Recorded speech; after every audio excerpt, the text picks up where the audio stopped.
Bon, la deadline est passée. Pas de trade supplémentaire après le trade de Zach LaVine.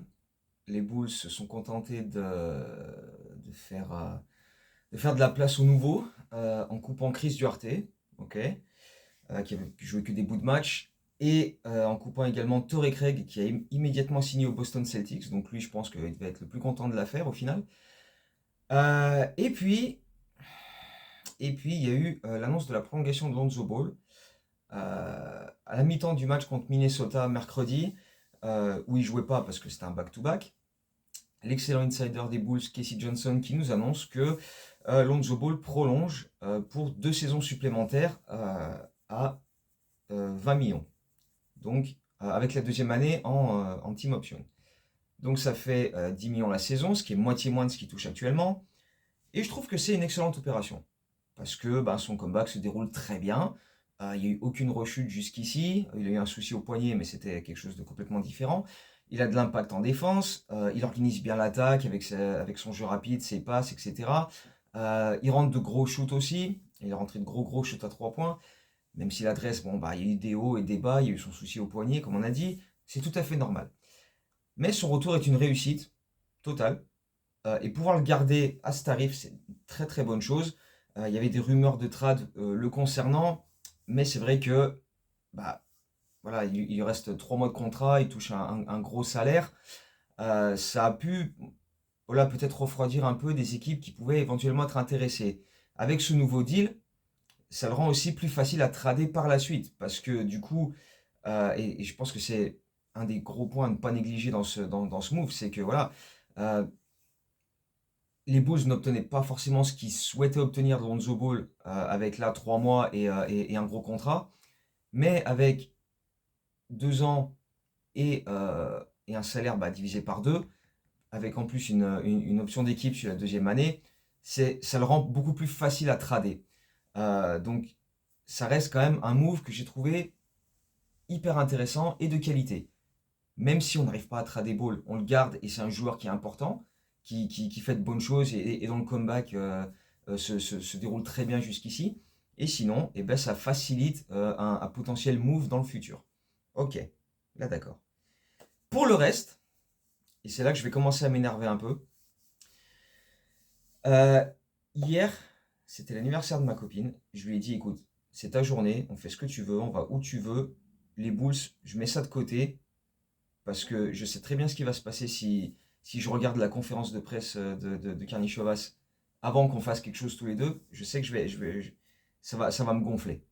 Ça va me gonfler au plus haut point et j'ai pas envie de gâcher la journée en étant sur les nerfs, etc. Donc, parce que je sais comment ça se passe, hein, j'ai déjà regardé plein de conférences de presse de Karnišovas et voilà, donc hein, c'est pas ma première fois. Donc, on va zapper tout ça, on va prendre la journée tous les deux, tranquille, et je verrai ça demain. Donc aujourd'hui. Ouf, qu'est-ce que j'ai bien fait de zapper cette merde hier. Parce que alors aujourd'hui, waouh, waouh. Donc, jeudi à la deadline, Vucevic n'a pas bougé. Euh, Kobe White non plus, qui semble avoir des touches avec OKC, avec Orlando, n'ont pas bougé non plus. Les joueurs qui sont arrivés dans le trade de Zach LaVine sont toujours là aussi. Donc bref, mon cher Arturas Karnišovas, tu as des explications à fournir. Et c'est ce qu'il a fait jeudi soir, après la deadline en conférence de presse. Ou est-ce que c'est vraiment ce qu'il a fait jeudi soir en conférence de presse? Parce que honnêtement, cette conférence de presse, je, je peux plus, c'est plus possible, c'est plus possible. Je sais, honnêtement. D'entrée, il fait un monologue avant de répondre aux diverses questions des journalistes. Et dans ce monologue, il pose les bases directes. Là, d'entrée, il m'a achevé. La vidéo, elle dure 23 minutes. Au bout de 2 minutes, j'avais envie de tout fracasser. Il te dit, on était bien, donc là je cite, on était bien sur les 38 premiers matchs, avant d'enchaîner quelques grosses défaites. Les 30 derniers matchs détermineront si on sera en play-in ou en play-off, un objectif que ce groupe est capable d'accomplir. Donc, le mec te dit d'entrée, on n'a toujours pas choisi de partir sur notre reconstruction. Essayer de descendre à la draft, avoir le meilleur pick possible, le meilleur joueur possible à la prochaine draft. Non, non. Au contraire, le mec te dit, depuis le début de saison, on a dégagé DeRozan, on a dégagé Caruso, on a dégagé maintenant Zach LaVine, avec qui, ces 3 joueurs, on n'allait pas en playoff avant, mais là, on va essayer d'y aller quand même. C'est fabuleux. C'est juste fabuleux de conneries. Moi, comme un con, quand j'ai fait la dernière vidéo pour parler du trade de Zach LaVine, comme un con, mais vraiment, et je me suis dit, c'est le début de la reconstruction. Zach LaVine, c'est la première pierre. Je l'ai dit dans la vidéo. On va voir les moves d'après. Parce que ça peut pas être le seul. Ils sont quand même pas assez cons pour dire on va trader Zach LaVine et puis c'est tout. Et puis tout va bien. On va affaiblir l'équipe, mais on va quand même viser les playoffs. Non, ils sont quand même pas cons à ce point-là. Eh bah si. Eh bah si. Eh si. On a eu le tort, et moi j'ai eu le tort de sous-estimer à quel point ils étaient cons dans cette franchise. Je me suis dit, non, quand même pas, ils vont pas. Eh si, eh si, eh si, eh si. Ouais. Je me suis dit, on a enfin choisi un projet, on va reconstruire, on va aussi trader Vooch, on va récupérer des pics de draft, c'est reparti. Non, non, quel con j'ai été, quel con j'ai été. Mais tout le monde s'est dit, c'est pas possible. Là, dans la conférence de presse de jeudi, il y a un journaliste, Joe Cowley, qui suit les Bulls depuis, oh là là, plus de 20 ans au moins, qui demande, mais de facto à Karnišovas, mais est-ce que tu es confus, Arturas? Parce que là, nous, on est tous paumés. C'est quoi ce bordel? On nage en plein délire. On nage en plein délire. On ne sait pas ce qui se passe, il n'y a rien. On lui demande, pareil, il y a une autre question, c'est quel est ton scénario préféré sur la fin de saison? Aller en play-in ou en play-off, ou descendre pour avoir le meilleur choix de draft possible au mois de juin dans une draft qui est présentée comme voilà où il y a plein de bons prospects, etc. Sachant que là actuellement on a le 8e pire bilan de la ligue, donc il y a quand même moyen de descendre un petit peu et de te placer bien. Et le mec te dit que aller en play-in et ensuite en play-off serait bon pour l'évolution de nos joueurs et que pour lui c'est mieux. Donc voilà, là c'est mort. Là c'est mort. Là c'est mort. Ce playoff qu'on va pas faire depuis 3 ans, alors qu'on avait Zach LaVine, qu'on avait DeRozan, qu'on avait Caruso, etc. Là, maintenant, avec ces gars-là en moins, et avec un effectif qui n'a aucun sens, là, maintenant, là, on veut continuer d'essayer d'aller en playoff. Mais pourquoi? Qu'est-ce que ça va? En fait, on continue d'être sur une vision le plus court-termiste possible. En fait, à chaque fois, donc, début de saison, il te dit, on va voir jusqu'à la deadline comment ça se passe. À la deadline, il te dit, bon, on va voir comment ça se passe pour la fin de saison. Et tous les ans, hop, on recycle, et ça recommence. Derrière, il enchaîne, là pareil, je cite, je sais que les fans veulent un plan clair. On se dirige vers ça. On est en phase de transition et il y aura d'autres changements. Mais c'est tout le temps comme ça, en fait. Toutes les équipes, tout le temps, ils font des changements dans leur roster. Tu n'as jamais un produit fini où tu dis, voilà, on part sur cette équipe-là, ce roster bouge pas pendant 2 ans et on va chercher un... Non!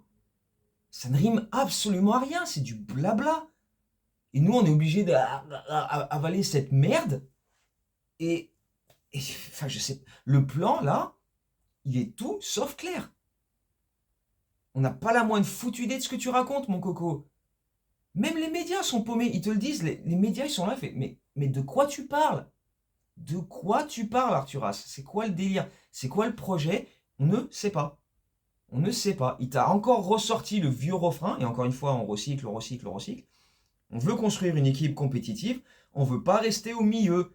Espèce de connard, ça fait 3 ans qu'on y est en plein milieu, et qu'on n'a pas bougé, qu'on n'a pas fait de move. Ou alors juste des moves là, voilà, signer Dragic, signer Tristan Thompson. T'appelles ça faire des... Enfin, c'est tout le temps les mêmes discours. Et les actes ne suivent pas.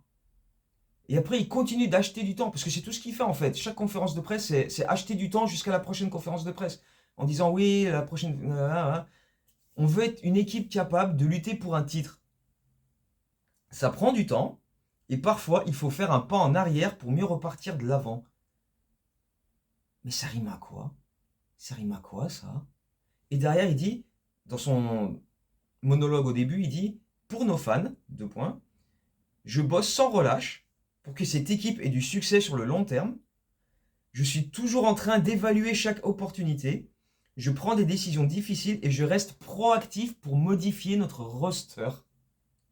Mais mon con, si c'était vraiment le cas, Vucevic, il serait plus là.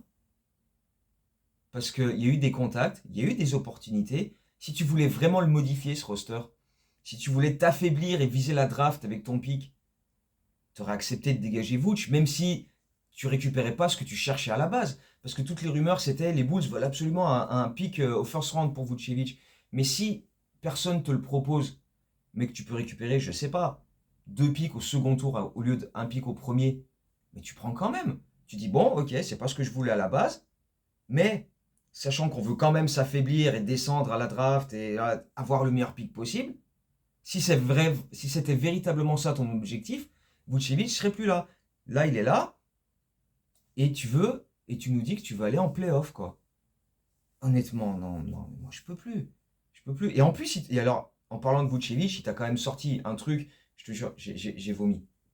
Je suis rentré chez moi, j'ai vomi. Bravo à ceux qui ont la ref. Il a dit, il n'y a pas d'urgence à trader Vucevic, qui est un élément important de notre équipe, offensivement et défensivement. Mais tu l'as vu défendre, Vucevic, cette saison? T'es au courant qu'on est la deuxième pire défense de la ligue? C'est pas que Vucevic, mais putain, il a quand même une part, non? Vucevic, à quel moment il a une part importante dans notre équipe sur le plan défensif? Faut arrêter de se foutre de la gueule du monde. Faut arrêter de se foutre de la gueule du monde. C'est quoi ça? Non, non, non. Donc, on a encore fait une deadline moisie, parce que le départ de Zach, ça aurait dû être juste la première pierre, le premier domino qui tombe, et ensuite tu fais tout, tu bazardes de tout. Vucevic, allez, ça dégage. Lonzo Ball, voilà. Là, non. On a juste tradé Zach, et, et on te dit, ah bon, on va essayer d'aller en playoff. Mais. Parce qu'en plus, si tu veux vraiment aller en playoff, bah, tu ne trades pas Zach LaVine, du coup. Tu cherches pas à t'affaiblir. Moi, je suis de plus en plus convaincu que le trade de Zach LaVine, si c'est pas lui qui dit je veux partir il y a un an de ça via son agent, bah Zach il sera encore là. On n'aurait pas cherché à se débarrasser. Pire, on aurait même continué à construire autour en disant ouais c'est un double All-Star, il sort une saison extraordinaire, on va construire autour de lui, etc. J'en suis de plus en plus convaincu. Et là, bah, on continue de subir les événements plutôt que de les créer, de les faire venir à nous, tu vois. On n'anticipe rien, on ne construit rien, il n'y a pas de plan, on fait au jour le jour. Et j'ai déjà dit ça dans plein de vidéos, mais ça se confirme à chaque fois. Chaque conférence de presse d'Arturas Karnišovas, c'est la même chose. C'est la même chose. Tu t'achètes du temps jusqu'à la prochaine conférence de presse. Parce qu'il n'y en a que 3 par saison. Hein. Tu as le début de saison, voilà, quand il y a le training camp qui débute. Tu as à la trade deadline et à la fin de saison pour dire, bah voilà, on va aller à la draft, on va aller à la free agency. Et chaque année, voilà, on rince, on répète, on rince, on répète, on rince, on répète. C'est le tambour de la machine à laver, fait la même chose. Et voilà, on recycle, on recycle. Voilà. Il y a quand même eu une question jeudi dans cette conférence de presse où donc il y a un Drew Stevens que j'adore, très bon journaliste insider, qui dit on peut débattre sur le fait que cette franchise n'est pas plus relevante actuellement qu'à votre arrivée, qu'elle n'est pas meilleure. Pourquoi les fans devraient croire que vous êtes celui qui va remettre cette équipe au sommet et quel est votre plan pour accomplir ça? Réponse. On a mis un groupe en place il y a 3 ans et demi, ça n'a pas fonctionné et on a fait un pas en arrière. On est plus jeune et on a le contrôle de notre pick de draft, donc on va voir comment on finit la saison et on va aller à la draft et la free agency en essayant d'améliorer notre équipe. Mais en fait, t'as répondu totalement à côté. En quoi ça, là, ce que tu viens de dire, les fans se disent ah ouais, bah j'ai totale confiance en Arturas Karnišovas pour la suite, pour qu'on soit bien meilleur. En quoi t'as rassuré qui que ce soit? Mais absolument pas. Là, t'as répondu totalement à côté. Donc, on est censé te faire confiance parce qu'il y a 3 ans et demi, t'as fait un truc. Depuis, t'as rien branlé. Et voilà, ça a semi-marché il y a 3 ans et demi. Donc, tout va bien. Là, t'as l'immunité complète, t'as le totem pendant 5 ans parce que t'as fait un truc il y a 3 ans et demi. Waouh, waouh. Mais, enfin, je sais pas. Mais le pire, c'est que la suite, elle est encore plus dingue. La suite, elle est encore plus dingue. Écoute bien celle-ci, parce que alors, celle-ci, franchement, si t'as pas envie de retourner tout ton mobile, là, franchement, accrochez-vous, éloignez les trucs, là, tout ce qui est à portée de main, parce que celle-ci, elle est fabuleuse. Donc, on lui pose une question sur, ok, Arturas, donc il y a plein de jeunes dans l'équipe maintenant. Comment attirer une star dans cette équipe pour ajouter aux jeunes et être compétitif? Et là, Arturas Kanichovas te sort, écoute bien, il y a plusieurs façons de construire un roster compétitif. Tu peux avoir 2 ou 3 superstars et plein de role-players autour. Ou alors, 9, 10 très bons joueurs et t'es compétitif comme ça. Et on se dirige vers cette deuxième option. De plus en plus d'équipes font ça. Mais qui fait ça? Quelle équipe gagne un titre ou est compétitif avec 9, 10 très bons joueurs, mais pas de méga stars? Qui gagne un titre sans superstar? Qui? Donne-moi des noms. Donne-moi des noms, Arturas. 9, 10 très bons joueurs, ok? Grand maximum, tu vas au deuxième tour des playoffs. Mais jamais tu vas chercher un titre si t'as pas une méga star. Là 8, 9, 10 très bons joueurs. T'as une équipe, t'es les Toronto Raptors avant Kawhi Leonard. Voilà, t'as DeRozan, Kyle Lowry, etc. Bonne équipe, voilà, hein, ça, mais tu sais que ça va pas au bout. Là, si tu veux vraiment chercher, c'est encore une fois là où tu mets la balance dans qu'est-ce qui est compétitif, qu'est-ce qui ne l'est pas. Si Arturas Karnišovas, pour lui, être compétitif, c'est, voilà, comme il le disait l'an dernier, on est 9 dixièmes, on est compétitif, on est à 2 victoires d'aller en playoff. Honnêtement, je fais de gros efforts pour pas hurler là. Je fais de gros efforts pour pas hurler, je te jure. Euh, donc, tu as la possibilité d'aller chercher un bon jeune à la draft, de descendre au maximum. En plus, voilà, on l'a dit, une draft qui est fournie. Euh, Tu peux essayer de descendre un max, essayer de chercher un jeune, mais tu préfères tenter d'aller en playoff parce que ça favorise le développement de tes jeunes que tu n'as presque pas fait jouer en début de saison. Et donc ton pick sera moins solide. Je sais pas. Je sais pas. En fait, on a récupéré notre pick de draft où il n'y a plus besoin, il y a plus de protection top 10, on n'a plus besoin d'être absolument dans le top 10 pour le garder. On va l'avoir quoi qu'il arrive. Mais c'est juste une sécurité. En fait, maintenant, tu n'as même plus besoin. Tu te, En fait, quand tu récupères ce pick de draft, tu te dis, il est à nous, mais on va continuer d'essayer de descendre au max pour le valoriser au max. Eh ben non, eux, ils te disent, non, maintenant, on va essayer d'aller en playoff, parce que comme ça, même si on finit avec le 12, le 13e pire bilan, et qu'on a le pick 12 ou 13 à la draft, eh ben il reste à nous. Donc plutôt que d'essayer d'en faire en sorte que ce soit un pick 6-7, eh ben c'est pas grave si c'est un 12-13. Tu vois l'écart? Tu vois l'immensité de l'écart, là? Mais c'est juste totalement ridicule. C'est juste totalement ridicule. Arturas Karnišovas, c'est à côté de la plaque, complet. Répond à côté aux questions qu'on lui pose. Et en plus, là, les journalistes ont posé des super questions pour essayer de le creuser un peu. Et l'autre, il a répondu, mais totalement à la ramasse. Il n'a pas donné d'idées claires sur la suite, à part répéter 30 fois ouais, les 30 derniers matchs vont permettre d'évaluer. Mais d'évaluer quoi? Évaluer qui, espèce de connard? T'as besoin d'encore 30 matchs pour évaluer Vucevic? Kobe White? Ayo? Lonzo? Patrick Williams? Non! T'évalues qui? Quoi? À part Matas, à part Phillips, Terry, t'as qui à évaluer et voir qui peut faire partie de la suite? Le reste, on le sait. Le reste, on est conscient de ce qu'ils sont capables de faire. Ils ont des années d'expérience. Et ils sont là depuis un moment. On le sait ce qu'ils sont capables de faire. Allez, dégagez-moi cet incompétent là, j'en peux plus. J'en peux plus. À quoi on joue là? À quoi on joue? On continue de n'avoir aucun plan long terme. On ne va pas plus loin que la prochaine échéance qui est la free agency et la draft. Et encore, même pas. Parce qu'on ne fait rien du tout pour que cette draft se passe dans les meilleures conditions. On veut absolument viser les play-in, viser les playoffs. Mais tu te fous de la gueule de qui? C'est lunaire. Lunaire. On ne prend pas une bonne décision. Déjà, on ne prend pas de décision, on n'a pas de projet. Et quand on prend une décision, on la fait à l'envers, n'importe comment. Tu ne peux pas maintenant dire on vise les playoffs. Non, tu as ton pic, essaie de le valoriser au mieux. Tu es sûr d'avoir ce pic, va à la draft avec les meilleures chances, va à la loterie avec la plus grosse possibilité d'avoir le meilleur pick possible. Va pas essayer d'aller dans ce putain de play-in qui sert à rien, pour les jouer une putain de série de playoffs qui sert à rien, juste parce que c'est bon pour le développement de nos jeunes. Comparé à, on peut essayer de descendre au 7e, 6e pire bilan de la ligue et avoir le meilleur pick possible, récupérer un super jeune qui va faire progresser. Non, mais non, mais non. Mais non, non, non. Et franchement, tout ça, ça m'a gâché toute la joie que j'ai pu avoir mardi en observant l'énorme perf de Matas Bouzelis face à Miami mardi soir, qui était énorme. Allez, là, on va rebasculer. Allez, Ike, dégage.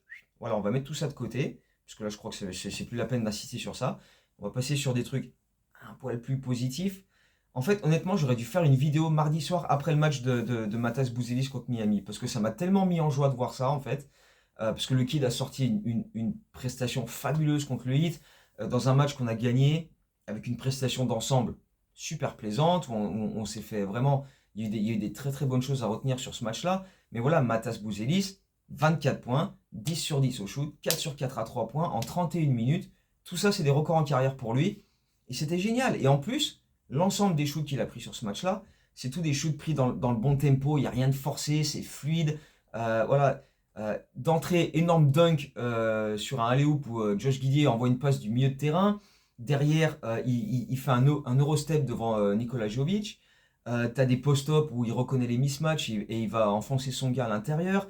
T'as des 3 points en catch and shoot, notamment un sur le buzzer de la mi-temps pour, voilà, il restait une seconde, il y a une remise en jeu, catch and shoot dans le corner à 3 points, ficelle. Bref, excellent match de Matas Bouzelis et c'était hyper fun. C'était hyper fun. Et on a gagné ce match contre Miami. C'était un match plutôt voilà, où on était mené de 10 points à la pause et on a fait une grosse deuxième mi-temps pour revenir et gagner ce match. Le lendemain, il était titulaire à Minnesota. Et Billy Donovan a dit je le mets titulaire pour le tester, voir comment il réagit à sa grosse perf de la veille. C'était la première fois qu'il était titulaire dans sa carrière NBA. Et bon, évidemment, il n'a pas été aussi dingue en termes d'adresse. Hein. Cette fois-ci, il n'a pas fait 10 sur 10, il a fait 4 sur 10. Et il a fait 0 sur 4 à 3 points. Donc l'adresse, bon bah voilà. Mais il a compensé en étant au lancer franc, ce qu'il n'avait pas fait la veille. Là, il a fait 6 sur 9 au lancer franc. Donc il a quand même allé provoquer 9 lancers avec beaucoup de drive, avec voilà. Et puis son match, même s'il n'a pas été aussi exceptionnel que celui de la veille, reste correct. Il a fait 14 points, 5 rebonds, 2 interceptions, 3 contres encore. Donc il n'a pas démérité, loin de là. Même si lui-même a avoué qu'il n'a pas apporté autant d'énergie et d'intensité que le match de la veille. Mais dans un match où on s'est fait pulvériser par les Timberwolves, il est loin d'être le plus pourri de l'équipe, quoi. Dans un match où quand même Minnesota a pris 23 rebonds offensifs et a inscrit 31 points sur les secondes chances. On n'avait jamais autant été défoncé dans ce secteur-là cette saison. On s'est fait pulvériser par les Wolves. Donc une bonne victoire sympa à suivre face à Miami et un match contre Minnesota où du début à la fin on s'est fait démolir par une équipe qui a enchaîné. Et la première action du match, il y a l'entre-deux, évidemment comme d'habitude Vooch le perd parce qu'il a dû en gagner un en 2 ans et demi. Minnesota, shoot, loupé, rebond offensif, shoot, loupé, rebond offensif, shoot, loupé, rebond offensif, shoot, loupé, rebond offensif, 3 points totalement démarqués dans le corner. La première action, elle a duré 33 secondes, temps mort Billy Donovan, parce que les Wolves ont pris 4 rebonds offensifs sur la première possession du match. Comment tu veux pas hurler? Comment tu veux pas hurler? Et tout le match, ça a été ça. On a passé le match à se faire fracasser. Et on n'a pas réagi, parce que voilà, on est une équipe de softy et de mou du cul. Mais voilà, c'est comme ça, c'est comme ça. Mais Osef, honnêtement, ce match, on s'en branle. L'essentiel, c'est que Matas a joué 30 minutes en moyenne sur ce back-to-back. Dans une vidéo récente, j'implorais Billy Donovan par tous les dieux. Donne-lui 18 minutes en moyenne, mais régulière, tous les matchs, pas 22 un soir et puis 4 le lendemain. Non, là, c'est au-delà de mes espérances. Donc je suis hyper content, ça fait plaisir de voir Matas jouer, et en plus de bien jouer, enfin obtenir les minutes qu'il mérite, parce qu'il les a méritées, ces minutes. Donc là, on est sur des bases de 30 minutes par match depuis 2 matchs. Si c'est comme ça jusqu'à la fin de saison, c'est parfait. Par contre, parce que forcément, quand il y a un truc bien d'un côté, il y a toujours un négatif de l'autre. Il y a un autre truc où Billy m'a mis les nerfs complets, et ça je l'ai dit dans la dernière vidéo aussi, c'est le temps de jeu de Julian Phillips par rapport à celui de Javon Carter. Parce que là le foutage de gueule, il est considérable. J'ai pas de souci avec le fait que Carter joue, surtout sur ce back-to-back où il manquait plein de monde, parce que les 3 joueurs qu'on a récupérés dans le trade de Zach n'étaient pas encore dispo. Lonzo Ball a pas joué le deuxième match parce que c'était un back-to-back. Terry et Horton Tucker sont blessés, donc pas dispo. Donc, tu joues les quelques mecs qui sont là, tu les fais jouer. Ok. Le premier match contre Miami, Phillips et Carter, 5 minutes 30 chacun. Pile, la même chose. Ok. Par contre, le lendemain à Minnesota, Phillips qui joue 16 minutes 40. Ok, c'est un bon temps de jeu pour lui. S'il a ça tout le reste de la saison, pas de souci. Mais Javon Carter, 23 minutes 14 secondes. Non, là je dis non. Non, stop. C'est quoi le projet là? On fait quoi là? Non. Franchement, là, putain, j'ai envie de tout. Donc là, on a désormais Trey Jones qui va être dispo pour jouer. Lonzo qui va revenir parce que c'était pas un back-to-back, même si là, apparemment, il a un certain pouce soir parce qu'il était malade. Mais Javon Carter, c'est plus possible. 16 minutes par match pour Phillips. Grand oui, pas de problème. Javon Carter, c'est... Non. Trey Jones, ok, pourquoi pas, faut voir ce qu'il donne. Mais Javon Carter, c'est plus possible. Honnêtement, je vous jure, hein, ça fait 26 minutes de vidéo là. Je fais le maximum d'efforts pour être le plus calme possible. Ne pas hurler, pas, tu vois, tout. Vraiment. J'ai pris 2 Xanax avant. Non, c'est pas vrai. Mais parce que là, franchement, non, c'est plus possible. Bref, Bulls Warriors ce soir, avec les débuts de Jimmy Butler côté Golden State. Mike Dunleavy, qui est le GM des Warriors et qui a joué aux Bulls avec Jimmy Butler, donc a beaucoup influencé ce move parce que les deux sont encore très proches de cette période-là. Pour ce qui est des Bulls, on va voir à quoi ça va ressembler maintenant, parce que les rotations vont être totalement redistribuées. Collins, Hurter, Jones sont toujours là, donc maintenant ils vont jouer, quoi. Ils ont participé hier à leur premier entraînement collectif avec le reste de l'équipe. On a vu, il y a eu quelques déclarations aussi. Kevin Hurter disait que c'était une équipe faite pour lui parce que ça joue vite et que ça prend beaucoup de 3 points et que ça lui convient. C'est quand même un mec qui sort de 2 saisons assez compliquées niveau adresse chez les Kings. Mais il a globalement prouvé sur l'ensemble de sa carrière qu'il était un shooter plus que correct s'il était utilisé de la bonne façon. Parce qu'il shoot à 37,5% en carrière à 3 points. Avec quand même pas mal d'années à Atlanta où il a pas mal bombardé. Et voilà, les 3 points, c'est sa principale zone de prédilection. C'est pas un mec qui joue beaucoup en mid-range, qui attaque le cercle, qui va provoquer beaucoup de lancers. Le souci, c'est que cette saison, il est dernier, lui, Kevin Hurter, dernier de toute la ligue en pourcentage à 3 points sur des shoots où il est totalement ouvert. Ça promet. Mais on va voir, peut-être que, voilà, nouvelle équipe, nouveau système, nouvelle manière, nouveau rythme, voilà, ça peut lui bénéficier, et puis il va retrouver une certaine adresse et être capable de contribuer un petit peu. On va voir. De son côté, Zach Collins a parlé du fait que c'était un joueur qui était capable d'apporter de la protection du cercle, être un joueur combatif et que voilà, il allait être là sur tous les hustle plays, etc. Donc on va voir ce que ça donne. Sachant que Jalen Smith était absent ces 2 derniers jours pour raisons personnelles, il n'est pas sûr d'être là pour jouer ce soir, donc on devrait avoir Zach Collins en backup de Vucevic ce soir avec donc des minutes.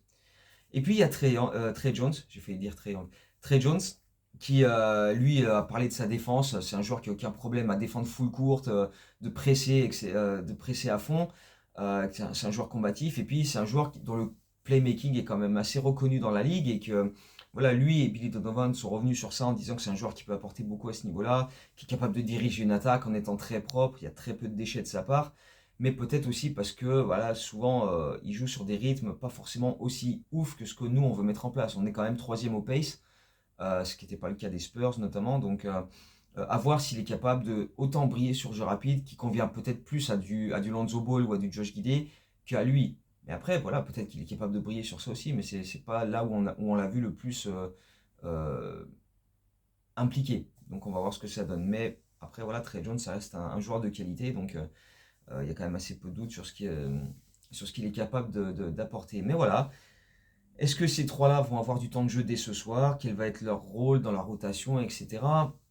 Comme je disais, Lonzo était un petit peu malade, donc il n'est pas sûr qu'il joue ce soir. Même chose pour Jalen Smith pour des raisons personnelles. On ne sait pas encore si Terry et Horton Tucker vont revenir de leurs petits soucis physiques. Donc voilà, il y a de l'opportunité ce soir pour ces joueurs-là d'avoir un peu de minutes, voir un peu ce qu'ils sont capables de donner. Donc il reste 30 matchs pour les évaluer. Donc voilà, on va les évaluer. Hein. Qu'est-ce que tu veux que je te dise? Putain, je te jure.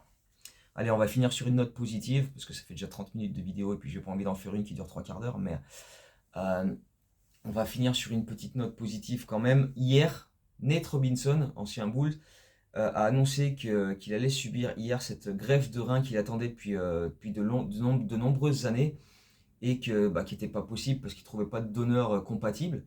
Et hier, donc, sa santé a quand même méchamment décliné au fil des années, et même lui, il disait qu'à ce rythme-là, il n'en avait plus pour très longtemps à vivre, alors qu'il est dans la quarantaine, quoi. Et, euh, et donc, il a annoncé hier qu'il allait subir cette opération hier. Donc, j'espère que ça s'est bien passé. Il n'y a pas eu d'autres infos depuis, mais j'espère honnêtement que ça s'est très bien passé pour lui et qu'il va être capable de retrouver un rythme de vie normal parce que c'est quand même.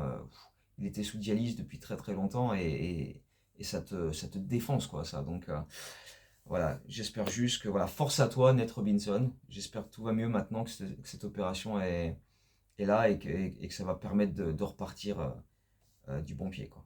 Voilà, je voulais terminer sur une bonne note parce que là on a tellement mangé de merde avec la conférence d'Arturas Karnisovas que voilà, un petit truc positif, ça permet de terminer bien. Voilà, parce que il a fallu se l'encaisser cette conférence de Karnisovas et en fait, heureusement qu'il parle que 3 fois dans l'année parce qu'à chaque fois c'est tellement une daube incroyable que en fait il vaut mieux que ce soit pas tous les mois ou quoi parce que on sait que les Bulls et la communication, c'est pas ça du tout. C'est une tradition qui se perpétue. Hein. Ça vient pas de Karnisovas, c'était déjà avant comme ça. Hein. Mais là, c'est plus possible. Là, c'est plus possible. Là, j'en peux plus. Allez, dégage, dégage. Arturas, dégage. J'en peux plus. J'en peux plus. Casse-toi. Casse-toi. Tous là. Il est vraiment temps que ça s'arrête toute cette histoire. J'en peux vraiment plus de cette franchise. J'en peux vraiment plus. Donc voilà, j'ai fait vraiment le plus gros effort possible pour pas partir en vrille, insulter tout le monde. Mais j'aime autant vous dire que l'envie y était. Mais je pense pas qu'une vidéo où j'insulte à tout bout de champ soit vraiment le contenu le plus adéquat. Donc voilà. On va continuer de bouffer de la merde là. Et puis voilà quoi. Donc, je sais plus quoi dire. On va arrêter là parce que là, je sais plus quoi dire. Donc bref.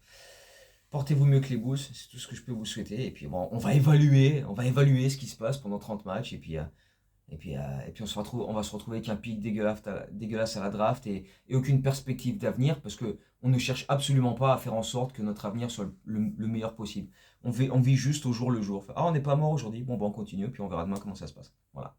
C'est la philosophie des Bulls. Donc, voilà. C'est bien, c'est intéressant. Donc voilà, Bulls Warriors ce soir. On va évaluer ce que nos jeunes peuvent faire pour la suite. Et puis voilà. Allez, à très bientôt. Ciao, go Bulls.